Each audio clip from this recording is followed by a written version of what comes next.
dans cette nouvelle vidéo où je vais vous parler des origines du Joker de 1940 à 1969. Donc, à l'instar de ses origines fictives, la création du Joker est en soi un mystère aux multiples pistes. On sait qu'en 1940, les dessinateurs Bob Kane et Jerry Robinson ainsi que le scénariste Bill Finger y travaillent d'arrache-pied à la réalisation du premier numéro de Batman et qu'il leur faut trouver un opposant de taille à ce justicier. Auparavant, Batman il avait affronté des savants fous et des chefs de gang crapuleux, mais malgré leurs apparences grotesques, aucun ne s'était véritablement imposé. Au Dr Death, Professeur Strange et Moine Loup-Garou succède donc le Joker, un mystérieux maître chanteur blafard et grimaçant, aux cheveux verts et au costume violet. L'apparence du clown prince du crime est une combinaison de plusieurs influences. On peut ainsi évoquer le maquillage que porte l'acteur Conrad Veidt dans l'adaptation muette de 1928 de L'homme qui rit de Victor Hugo, réalisée par Paul Leni. C'est d'ailleurs à ce titre que feront référence les auteurs Ed Brubaker et Doug Mack dans leur version de la première rencontre entre le Batman et le Joker.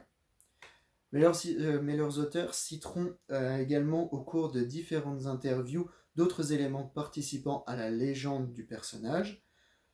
Une attraction de montagne russe à Coney Island aborderait déjà en emblème un visage souriant proche de celui du criminel, et la récente série Harley Quinn d'Amanda Conner et Jimmy Palmiotti y lancera un clin d'œil en couverture de son numéro 0. De plus, Bob Kane il parlera également d'une carte à jouer que Jerry Robinson lui aurait présentée. Enfin, les vilains de Batman, ils ont en commun avec ceux de Dick Tracy de Chester Gould de présenter des faciès étranges et des difformités rappelant leurs troubles intérieurs. Après ses premières apparitions, le Joker il va vite devenir un ennemi récurrent, loin devant les autres malfaiteurs qu'affrontent Batman et Robin.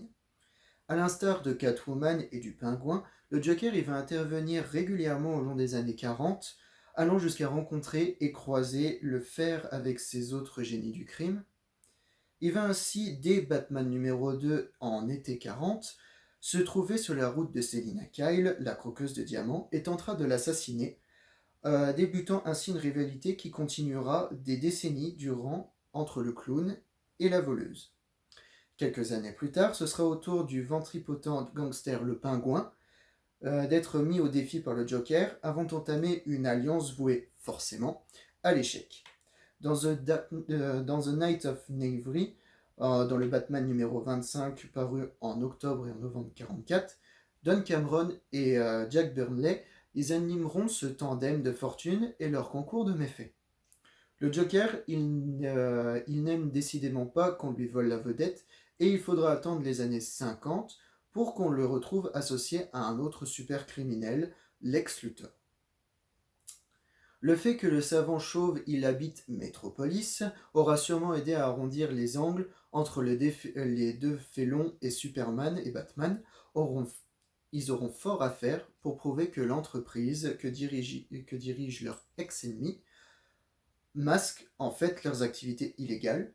On peut le voir dans le World's Finest Comic numéro 88, publié en mai 1957 dans DC Comics Anthology. Les premières années d'existence du Joker, il le présente comme un assassin sans remords. Son mode opératoire, il inclut l'utilisation des médias, première trace de son gigantesque ego, et un gaz mortel agissant sur les muscles faciaux de ses victimes, figeant leur visage dans un rictus atroce. Mais après une dizaine d'apparitions, il opérera un changement de personnalité, devenant un braqueur flamboyant, trouvant pour chaque vague de crime un gimmick original. Le dernier meurtre du Joker, première époque, aura lieu dans Louse Town Louse, dans le Detective Comics numéro 62 paru en avril 1942, réalisé par Kane, assisté de Finger et Robinson, alors que le clown il élimine tous les comiques de la ville pour occuper la première place. Symboliquement, le récit suivant, The Joker Walks the Last Mile dans Detective Comics numéro 64, paru en juin 1942, élaboré par la même équipe, montrera le Joker survivre à la chaise électrique et feindre à se réinsérer après sa résurrection.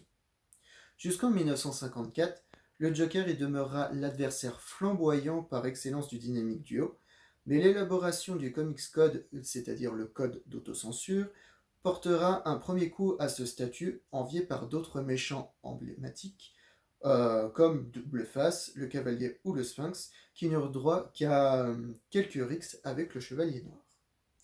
Dans la période post-Comic Code, le Joker y sera peu à peu remplacé par les menaces extraterrestres ou les monstres de science-fiction, plus inoffensifs et collant au tournant fantastique des séries Batman.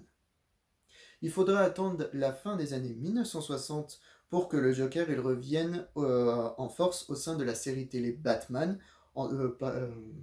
réalisée entre 1966 et 1968, mettant en scène Adam West et Burt Ward dans les rôles principaux. Chaque épisode était diffusé en 2 parties, dont les premières se terminaient par un cliffhanger impliquant un piège mortel élaboré par le méchant de la semaine. Le Joker, il eut ainsi droit à sa première incarnation hors des planches de BD par le comédien César Romero, connu pour avoir interprété Doc Holliday dans L'Aigle des Frontières d'Alan Dwan en 1939, et l'adversaire de Frank Sinatra dans la première version d'Ocean's Eleven, c'est l'inconnu de Las Vegas, de Lewis Milestone en 1960. Voilà, cette vidéo est terminée. J'espère qu'elle vous a plu. Si c'est le cas, n'hésitez pas à lâcher un petit pouce bleu et à vous abonner pour voir les prochaines vidéos. Ciao!